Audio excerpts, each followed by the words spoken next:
Épître de Paul aux Galates, chapitre 4. Or, aussi longtemps que l'héritier est enfant, je dis qu'il ne diffère en rien d'un esclave, quoiqu'il soit le maître de tout, mais il est sous des tuteurs et des administrateurs jusqu'au temps marqué par le Père. Nous aussi, de la même manière, lorsque nous étions enfants, nous étions sous l'esclavage des rudiments du monde. Mais lorsque les temps ont été accomplis, Dieu a envoyé son Fils, né d'une femme, né sous la loi, afin qu'il rachetât ceux qui étaient sous la loi, afin que nous reçussions l'adoption. Et parce que vous êtes fils, Dieu a envoyé dans nos cœurs l'esprit de son Fils, lequel crie « Abba, Père ». Ainsi, tu n'es plus esclave, mais fils. Et si tu es fils, tu es aussi héritier par la grâce de Dieu. Autrefois, ne connaissant pas Dieu, vous servez des dieux qui ne le sont pas de leur nature. Mais à présent que vous avez connu Dieu, ou plutôt que vous avez été connus de Dieu, comment retournez-vous à ces faibles et pauvres rudiments auxquels de nouveau vous voulez vous asservir encore? Vous observez les jours, les mois, les temps et les années. Je crains d'avoir inutilement travaillé pour vous. Soyez comme moi, car moi aussi je suis comme vous. Frères, je vous en supplie. Vous ne m'avez fait aucun tort. Vous savez que ce fut à cause d'une infirmité de la chair que je vous ai pour la première fois annoncé l'évangile. Et mis à l'épreuve par ma chair, vous n'avez témoigné ni mépris ni dégoût.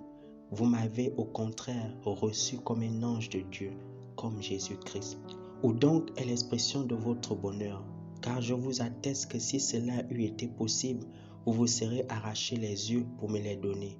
Suis-je devenu votre ennemi en vous disant la vérité? Le zèle qu'ils ont pour vous n'est pas pur, mais ils veulent vous détacher de nous afin que vous soyez zélés pour eux. Il est beau d'avoir du zèle pour ce qui est bien et en tout temps, et non pas seulement quand je suis présent parmi vous. Mes enfants, pour qui j'éprouve de nouveau les douleurs de l'enfantement, jusqu'à ce que Christ soit formé en vous. Je voudrais être maintenant auprès de vous et changer de langage, car je suis dans l'inquiétude à votre sujet. Dites-moi, vous qui voulez être sous la loi, n'entendez-vous point la loi? Car il est écrit qu'Abraham eut 2 fils, un de la femme esclave et un de la femme libre. Mais celui de l'esclave naquit selon la chair, et celui de la femme libre naquit en vertu de la promesse. Ces choses sont allégoriques, car ces femmes sont 2 alliances. L'une du mont Sinaï, enfantant pour la servitude, c'est Agar. Car Agar, c'est le mont Sinaï en Arabie, et elle correspond à la Jérusalem actuelle, qui est dans la servitude avec ses enfants. Mais la Jérusalem d'en haut est libre, c'est notre mère. Car il est écrit, « Rejouis-toi, stérile, toi qui n'enfantes point, éclate tes pouces de cris, toi qui n'as pas éprouvé les douleurs de l'enfantement. Car les enfants de la délaissée seront plus nombreux que les enfants de celle qui était mariée. Pour vous, frères, comme Isaac, vous êtes enfants de la promesse. Et de même, qu'alors celui qui était né selon la chair persécutait celui qui était né selon l'esprit, ainsi en est-il encore maintenant. Mais, que dit l'Écriture? Chasse l'esclave et son fils, car le fils de l'esclave n'héritera pas avec le fils de la femme libre.